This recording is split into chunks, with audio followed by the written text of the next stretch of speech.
He's lying to us on gender. See, same-sex marriage has been legal in Vermont since September 1st of 2009. And it currently leads this state, the country, in same-sex marriage. So, hear me, from the beginning of time, Satan has tried to destroy our children. He tried to kill our children and all the Hebrew boys through Pharaoh, when Pharaoh sent out his decree. Herod sent out a decree trying to kill baby Jesus. In the Old Testament, they would sacrifice children to a god called Molech. And even through that, they tried to destroy children. And today, since 1973, 64 million babies have been aborted. Satan hates children. And today, if he can't kill our children in the womb, he'll kill them in the classroom. And if he can't kill them in the classroom, he'll convince them through guidance counselors and principles that men can be women and women can be men. And that is not true. Come on, clap. I want the same shouts that I got earlier. Come on, Vermont. Come on, Ignite Church. Don't allow the culture to make you think against God's way. The Bible says in Genesis 5:2 that God made us male and female. That's it. There's only two genders. There isn't a third one. There's only two. Till the day that I live, I'm going to preach that there's two genders. If you ever hear that Brother John is preaching about a third gender, know that that's not Brother John. That's another brother, but that ain't me. For to the day that I die, I'm going to preach the truth, because God was right when he created man. Scooped up man from the clay of the ground, from the dirt. Breathed into that dirt. Man became a living soul.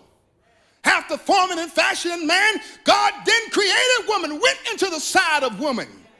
Didn't put her asleep, didn't need anesthesia, took out of the side of her a rib. Took that and formed and fashioned a woman. The woman looked at the man looked at the woman, and it was on from the beginning.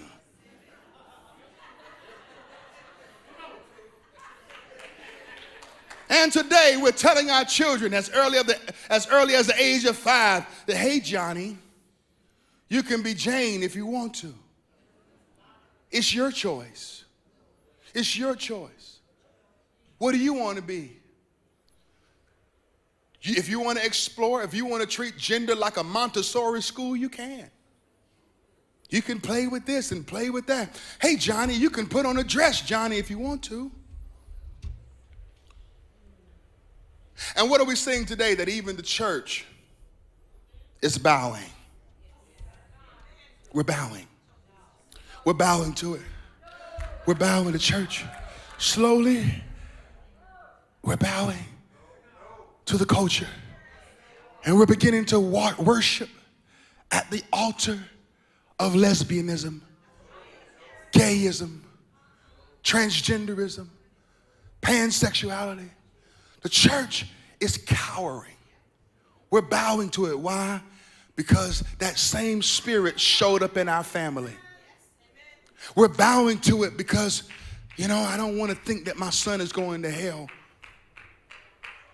but he's in that lifestyle. We're bowing to it because I don't want to think that my daughter could be a candidate for hell. So therefore, I need to change my ideology on what God has said. Romans 1 tells us that even the women change their use, went after the lust of the flesh through inordinate affections. The church is bowing. We're bowing. Let me prove it to you. In Vermont, young adults are leading the state in LGBTQ identification. About 25% of LGBTQ Vermonters are between ages 18 and 24. 25%. 18 to 24. How and why? Well, because they go to school and they are being indoctrinated. They are grooming them and preparing them to be the next person who would deal with the spirit of iniquity. See, those who are transgender represent the two-spirit community. There's a war going on in their soul. Two spirits. You have the dominant spirit, which is the spirit that God gave them. And then you have this counterfeit spirit, which is the spirit that Satan gave them. And they are warring back and forth in a tug of war with these spirits. The dominant spirit is contending with the counterfeit spirit. The dominant spirit is told, you're not John, you're Jane. Put on the dress. Put on the lipstick. Put on the fingernail polish. And what are we doing in our schools? Children are now allowed to even get puberty blockers. That's child abuse. I want to say to every parent, if you give your child puberty blockers, you deserve to be locked up by CPS. Even now, there are images going around with lacerations on young girls who have cut off their chest in the name of a spirit that was counterfeit. And that spirit is in their mind. See, these things used to be called psychological issues. But they moved from that because they thought that was too condemning. No, it's not only a demon, but it's also a psychological issue. We see in the Bible where when the spirits were cast out of the man near the coast of Gadara, that the evil spirits asked, could they go into the pigs? And when the spirits went into the pigs, what did the pig do? The pigs went and ran down the hill violently, and they drowned themselves in the water.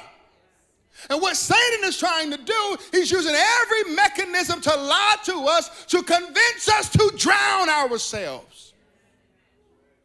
And we're drowning in the big lie. Most of your leading preachers today, like Joel Osteen, T.D. Jakes, and the likes, they won't preach like this.